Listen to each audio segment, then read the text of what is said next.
Slope. After watching this video, I will be able to calculate the slope of a line given a graph. So slope is very important because it can help us basically understand how to graph a line without needing to have the x and y intercepts. So we're going to need to spend some time understanding slope. Whenever you're given a graph, we can find slope by counting the rise over the run from one point to another point on the line. So here I'm actually given my graph and a point is plotted for me. A point doesn't need to be plotted for me. I can just basically choose any point on the line. So I have 2 points plotted for me and I'm going to count the rise over run. Now I know that my slope is going to be positive because if I'm starting from the left and going to the right, I am going uphill. So my answer needs to be positive number. So I'm starting at this point. I'm going to go up 1, rise. I'm still not to the level where I need to be. 2. So this was 2 points. Now I'm going to walk over or run to the right. So that's going to give me 1, 2, 3, 4, 5, 6, 7. So my rise over 1 will be 2 over 7. I can't reduce this fraction anymore, so I keep 2 over 7. This is a positive number, so this makes sense. So this is my slope. So again, we want to do rise over run. Remember, the points do not always need to be plotted for you. In this case, they are. So given 2 points, I'm going to count rise over run. So I'm going to go up 1, 2, 3, 4. So this was 4. And then I'm going to run 1, 2. So my rise was 4. My run was 2. I want a simplest form. I can reduce this. 4 divided by 2 is 2. This is a positive number. This line should be positive slope, so this answer makes sense.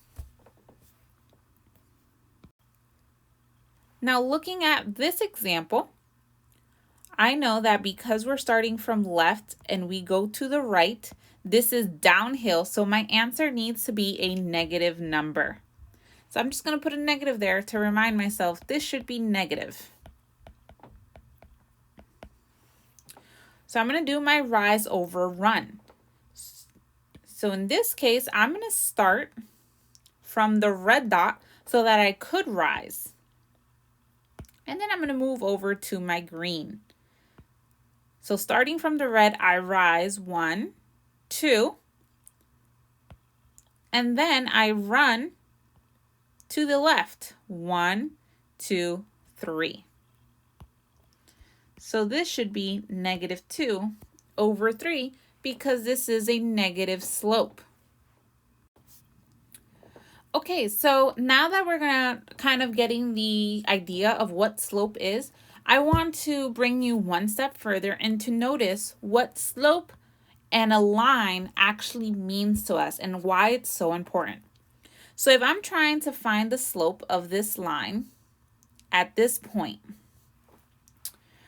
I am going down 1 to the right 1. And then I go down 1 to the right again, and I end up with another point on the line. Down and to the right again, another point. Down to the right again, other point. Down and to the right again. And you keep ending up on the same line. So using the slope, I can plot the infinite amount of points on a straight line. So the idea of slope is that it is always constant. So when you have a constant slope, meaning the slope is always the same for every point on the line, that means that your graph is a linear function. It is a line. You can have slope for various images on a graph. It could look very different than just a straight line, but the slope would not be constant. So it would not be linear, meaning it would not be a line.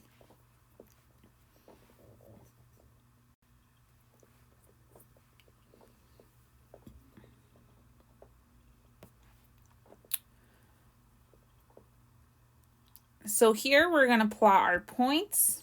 We go rising 1, 2, 3, 4, 5. To the right 1, 2, 3. So my rise over run, or my slope, is 5/3. Now in this example, I don't even need to do any of the math or any of the counting because I know that this is a horizontal line and a horizontal line has a 0 slope. But let's see why it actually turns out to be 0. So if I rise, my slope is rise over run. Here I am. I don't need to rise. So if I don't need to rise, it's not happening. It's not there. The rise is 0. And then if I run to the next point, well, that's 1, 2, 3, 4, 5. So my rise turns out to be 0/5, but 0 divided by 5 is just 0. That's why a horizontal line, the slope is always 0. For the same reason, let's kind of figure out why is this undefined. This is a vertical line and we know the slope must be undefined, but let's see why. So if we try and rise, we end up with a number. 1, 2, we rise up 2. But now let's run.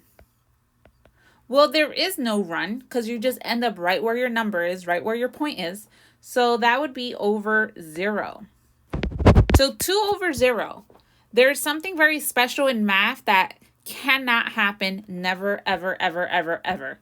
Whenever you have a 0 in the denominator, that cannot happen. If you go to any calculator right now and put 2 divided by 0, your calculator will say undefined, or it will say can't happen, not true, impossible, or something like that, because 0 can never be in the denominator.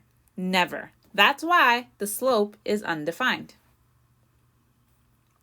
Okay, so in order to prove that you watched this video and you are doing your lesson videos, you are going to make sure that you're writing in your notes this code word. And that way, when you submit your notes, I know that you're watching the entire video. So your code word is turtle. And you can write the word or you can input a picture of it, whatever you want. As long as I see the word turtle or I actually see a turtle, I'll know you're watching the videos.